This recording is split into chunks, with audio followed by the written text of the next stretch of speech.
Hello friends, and welcome back to the channel for another season of Alliance War. It is season 54, war number 1, and our first matchup is against DSVG here.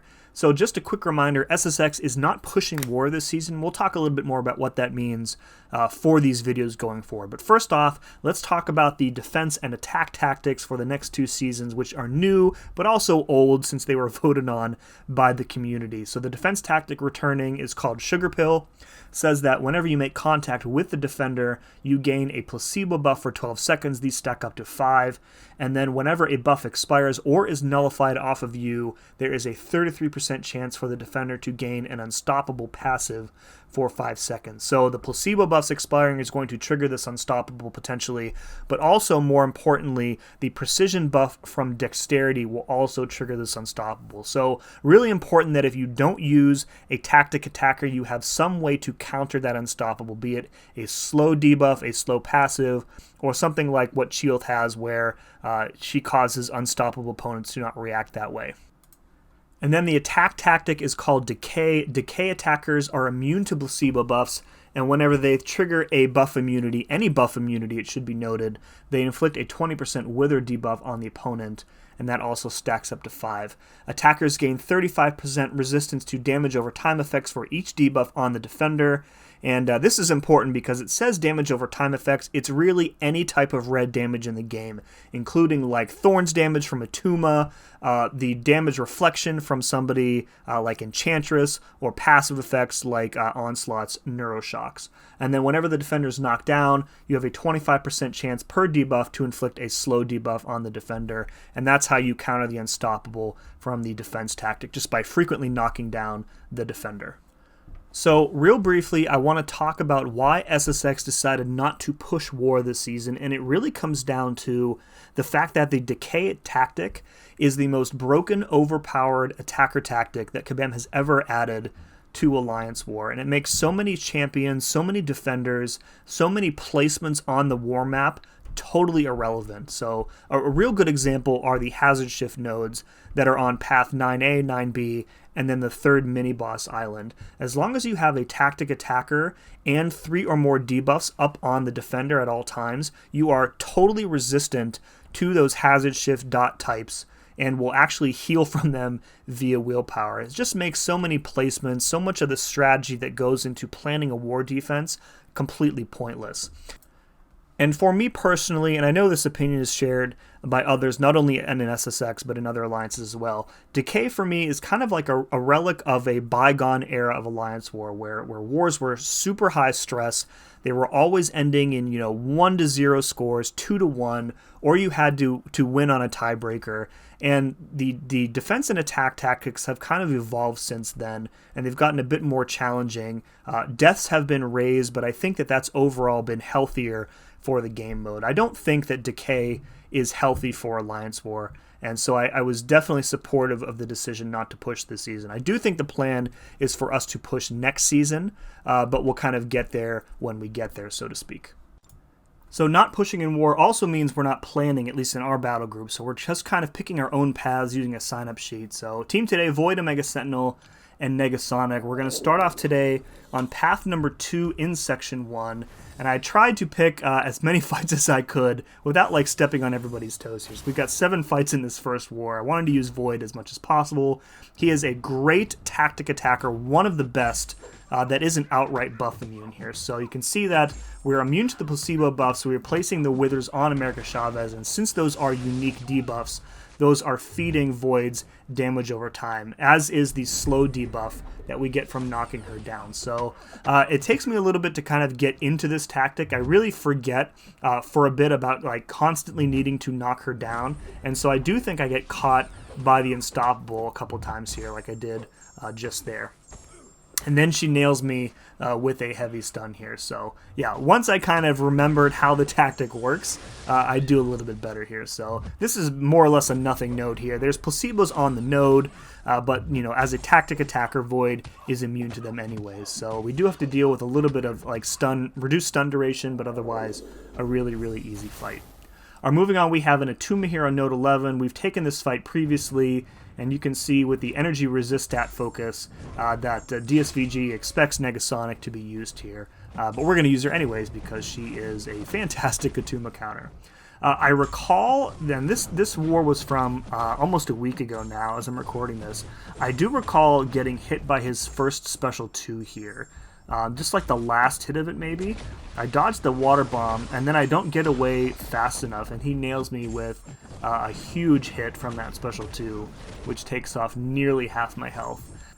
So I do have to end up healing her up because I have another fight with her shortly after. Now the way that I'm approaching my fights this season is that I'm still going to try.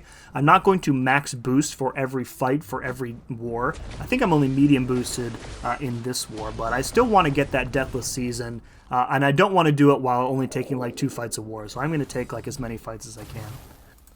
Alright, up in Section 2 we have a KORG on Node 19, also with energy resistance, so you know that they again were expecting a Negasonic here. But the pathing just worked out well, and I have a rank 3, so it just made sense to take these 2 paths.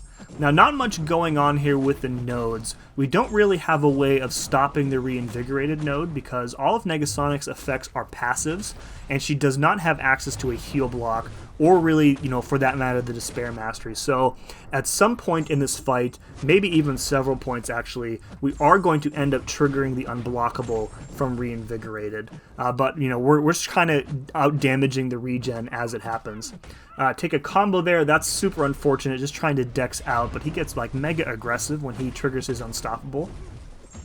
Refreshing our Incinerates with the special 1, and you can see we're doing a healthy amount of damage here, about 7,000 damage per second from the Incinerates, and we can just keep stacking a couple more at a time, keeping them refreshed with that special 1. We can also pause them with our 4th light attack here. So once you get like the big stack of Incinerates up with the special 2, maintaining Negasonic's damage is really, really easy.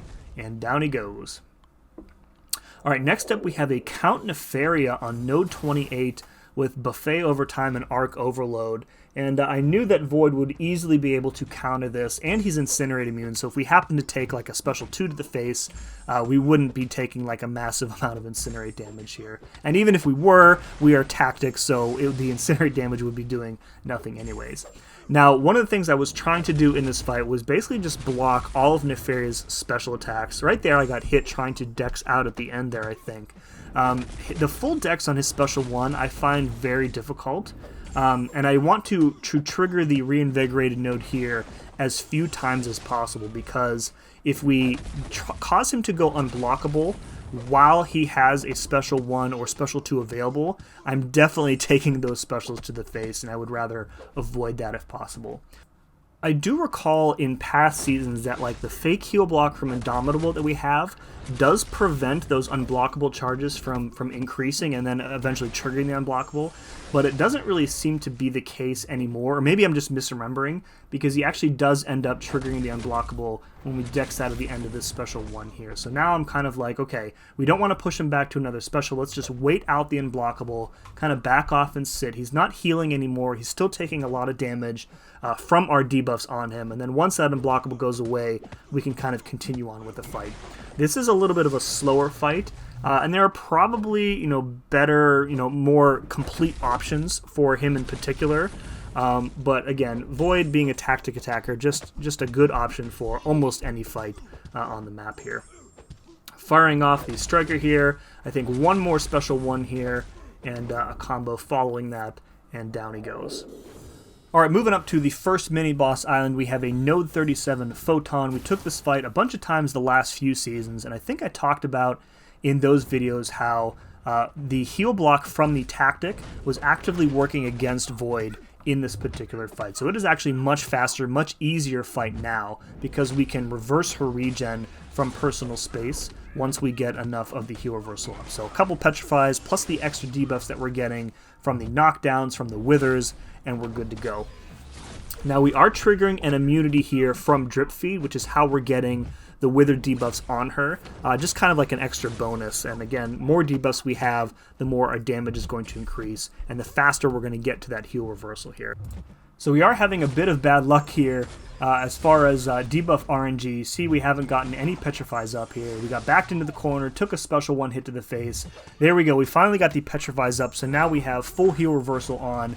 And at this point, just trying to get her out of pure light form And then at that point, you can play the fight one of two ways. You can do what I talked about a minute ago, where you just kind of sit in the corner, take a bunch of blocked hits while she melts herself with regen buffs. I'm kind of used to playing more aggressively, and so I just kind of choose to continue the fight as normal. And whatever healing she does get from the node is just a little bit of extra damage. So fight is nearly over. It is in total control. Very little danger at this point that we're going to take much more damage or die for that matter. And you can see we're reversing her power as well from that Resistance is Fuel node, and down she goes. Alright, next up we have a Node 40 Mr. Sinister here with Burden of Might and High Energy Diet. We'll be using Omega Sentinel, got the heal block pre-fight active, and away we go. Omega Sentinel is a robot, so she can safely allow Mr. Sinister to fire multiple sequential special ones, and because of all of the buffs that she has, we aren't going to have access to any special attacks in this fight because of Burden of Might. But that's really okay. She has a very, very high base attack rating, and as long as we keep the heal block up or paused and never use a heavy to get ourselves into a different pre-fight, we'll be just fine here.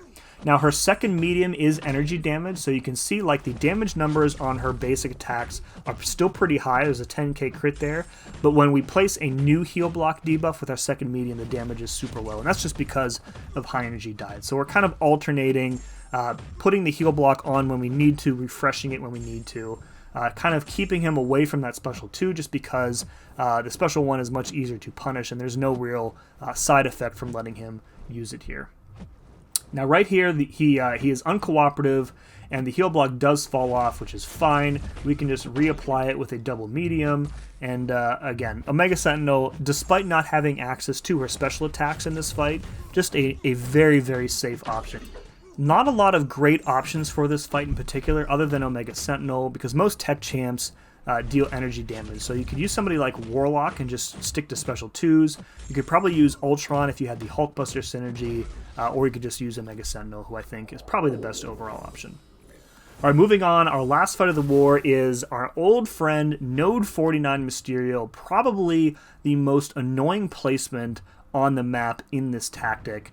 And way back in the old DECAY and Sugar Pill days, I was taking this fight almost every war with my Ascended Void, and since then we've grown up a little bit. We now have a rank 3, and this fight has become significantly easier and shorter, as you will see. So the general idea here is that you won't have any access to your special attacks because of Polka Dot Power, and you need to heavy counter his special 1 in order to knock him down and get that slow applied. However, when you are dexing the beam in his special 1, you are gaining that precision buff, and so that there's always a chance that he can punish you with that unstoppable, and I think that happens a couple times here. If he's not being very cooperative, you can have a lot of downtime on that slow debuff, and again, there's really not much you can do about it. And the other big danger here is that if Brute Force gets you, there's really not much you can do about it either. I think they have fixed Mysterio's heavy bias, so he's not just going to sit there and spam heavies anymore, which is really, really helpful. So a little bit of an AI buff here on this fight. But you can see like we've taken a bunch of combos from the Unstoppable. We're not really in danger of death, and that was like a minute or so fight against a really, really annoying defender. So given that we weren't pushing, no surprise here, we did end up losing quite handily, I would add, and good luck to DSVG this season. I think they only died like 2 or 3 times, which is as expected for a Masters level alliance. 7 kills for me, 0 deaths. Our record on the season starts off at 0-1. Probably expect more losses than wins this season, but that's fine. It is what it is. We kind of knew that going in when we decided not to push. So folks, look forward to the videos this season. Hopefully I can get some like really interesting fights in with Void when he's not banned. So we're looking forward to that. As always, thank you very much for watching, and we'll see you again next time.